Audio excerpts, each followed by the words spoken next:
Georgina, como bien nos comentabas, el contrato de trabajo, el contrato laboral, es un acuerdo de voluntades en donde existen obligaciones y derechos recíprocos entre las partes.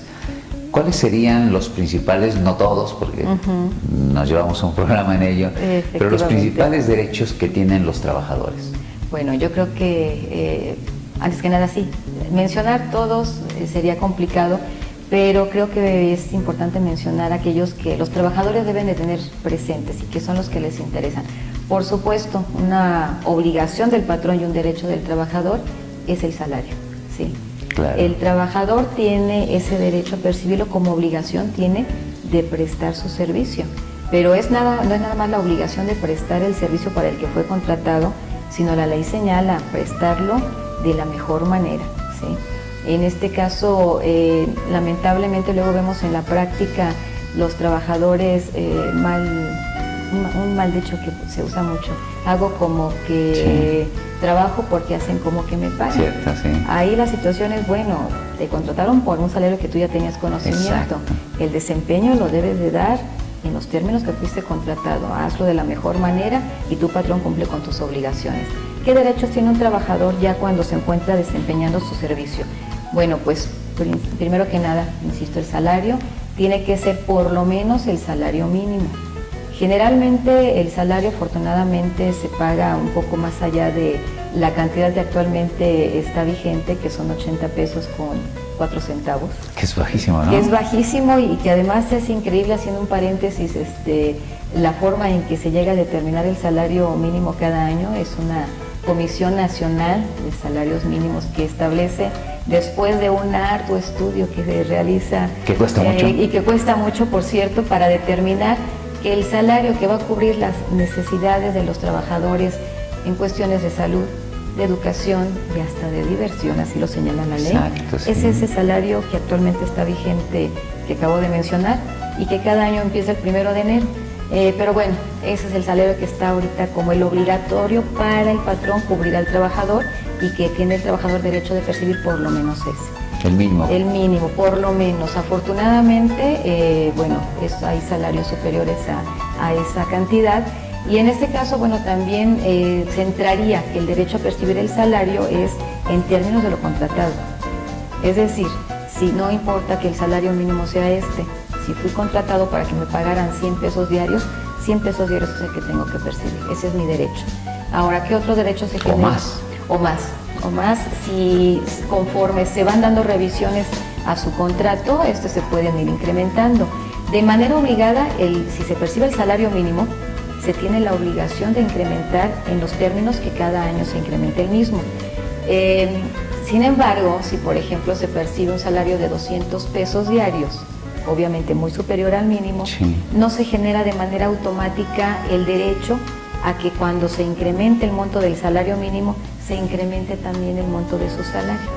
Ese ya será una situación que tendrá el patrón que definir, si hay sindicato, junto con el sindicato, y si no hay sindicato, bueno, pues de manera unilateral tendrá la posibilidad de decidir en qué momento puede incrementar o no el salario del trabajador.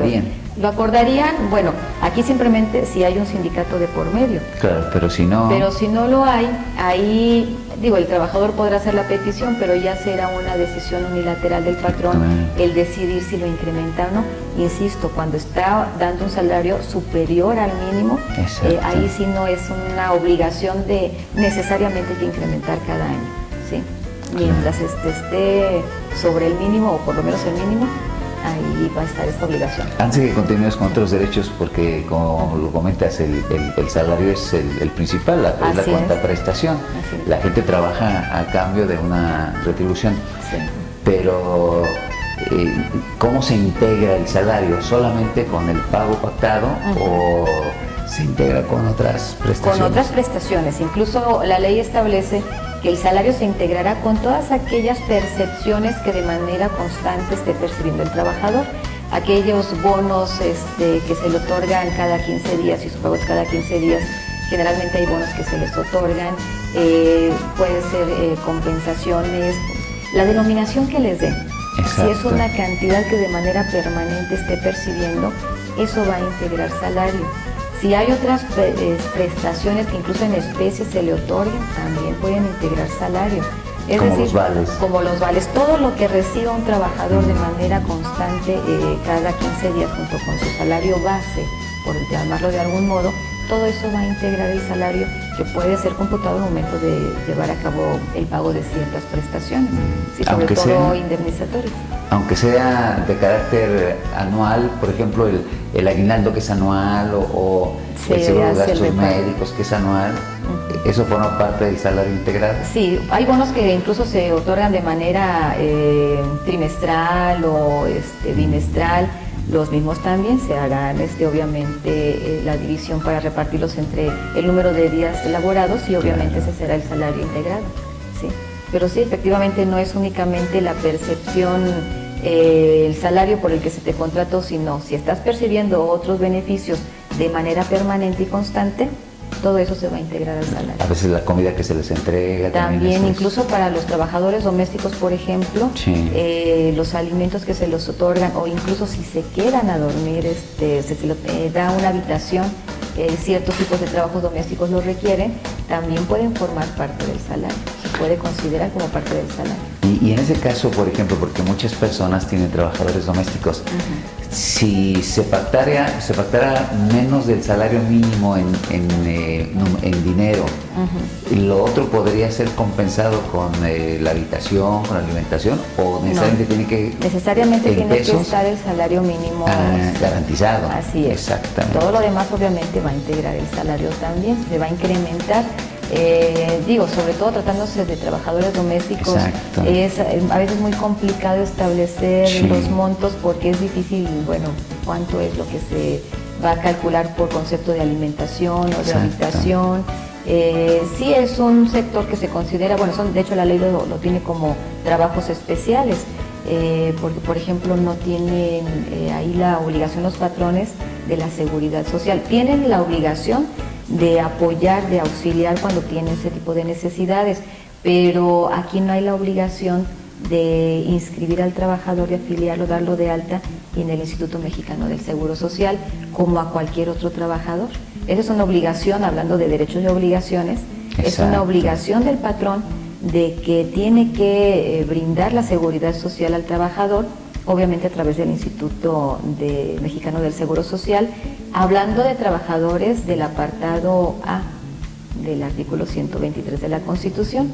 Para hacer la diferencia, apartado B son todos los trabajadores de gobierno del Estado, del municipio, los llamados trabajadores burócratas. Exacto. Y los del apartado A, todos los demás. Los que se dedican a actividades privadas, digamos. Efectivamente. Y aquí en este caso sí los patrones tienen esa obligación y los trabajadores el derecho de que sean afiliados de manera inmediata al Seguro Social, con excepción de los trabajadores domésticos. ¿Qué otros derechos tienen los trabajadores? Además percibir vacaciones. La ley establece mínimos. En este caso, un trabajador que tiene un año laborado, cuando ya tiene el año, tiene derecho a 6 días de vacaciones, 6 días hábiles, obviamente. ¿Sí? Si tiene 2 años, 2 años serán ya 8 días, se van incrementando. Tiene derecho al pago de prima vacacional, que es un 25% del monto de las vacaciones, ¿sí? Es decir, si se le otorgan 10 días de vacaciones, por ejemplo, tendrá derecho a que se le cubran el porcentaje de 2,5 días por concepto de prima vacacional. ¿A qué más tiene derecho? Aguinaldo. En este caso preciso, vacaciones únicamente si continúa laborando una vez que tiene el año cumplido. Año cumplido. El año cumplido. Y después cada año. Y después cada año, y se van incrementando los términos que marca la ley. ¿Que lo pueden dividir, está pactado, o tiene que ser todos los días completos? Generalmente, aquí en este caso también va a depender del patrón como quiera acordar con el trabajador, el tipo los de trabajadores. Trabajo, sí, pero surge realmente el derecho del trabajador a las vacaciones hasta que cumple el año. Exacto. Y la obligación del patrón también hasta que cumple el trabajador el año. El aguinaldo también es un derecho, son 15 días por lo menos de aguinaldo al año. Y aquí en este caso sí no es necesario que cumpla el año completo para que perciba ese beneficio el trabajador. Es decir, ingresa en junio. Aquí en diciembre va a tener derecho a percibir la parte proporcional. no tiene que esperarse a cumplir el año completo para que se le otorgue ese beneficio. Ese es un derecho que nace en diciembre y que se cubre de manera proporcional al trabajador el tiempo que ya ha laborado en ese año que concluyó. ¿A qué más tiene derecho? Jornada, horas extras. Hay jornada legal que marca la ley, vamos a poner el ejemplo que hace un momento mencionábamos, jornada de 8 horas. Sin embargo, si existe la necesidad de que se elabore jornada extraordinaria, la ley contempla esa posibilidad como tal. Incluso es obligación de los trabajadores laborarla. Si la empresa lo requiere por la necesidad propia del desarrollo de sus labores, tiene que elaborarla. Obviamente, tiene la obligación del patrón de cubrirle con una cantidad superior a su salario esa jornada extraordinaria. Las primeras horas, 9 horas que labore a la semana, se le van a cubrir al doble de lo que normalmente se le paga por hora. Y si excede su jornada extraordinaria de más de 9 horas a la semana, las siguientes se le van a pagar al triple. Ese es un beneficio para el trabajador. Claro. Y tiene el patrón también la posibilidad de exigir ese cumplimiento cuando hay la necesidad, cuando hay casos de urgencia, se puede establecer esta necesidad y esa obligación del trabajador para que las desempeñe. Otro derecho, las utilidades que acabamos estamos todavía en junio, sí. En junio para los patrones físicos. Para los patrones personas morales, en mayo venció ya esa obligación de pagar utilidades a los trabajadores. ¿Y qué son las utilidades? No es otra cosa más que compartir un poco hablando de manera muy llana, esa ganancia que obtuvieron durante el periodo fiscal anterior. Es decir, claro, que en este año se repartieron utilidades obtenidas del ejercicio del 2016 a los trabajadores que laboraron todo el año o de manera parcial, puede ser medio año, 2 meses, y obviamente también de manera proporcional se les entregarán las utilidades. Ese es otro derecho. Si me permites, continuamos con los derechos. Voy a hacer una breve pausa y retornamos. Nos encontramos en el espacio de tus derechos platicando con la profesora y abogada postulante Georgina Villafaña. Regresamos en un segundo.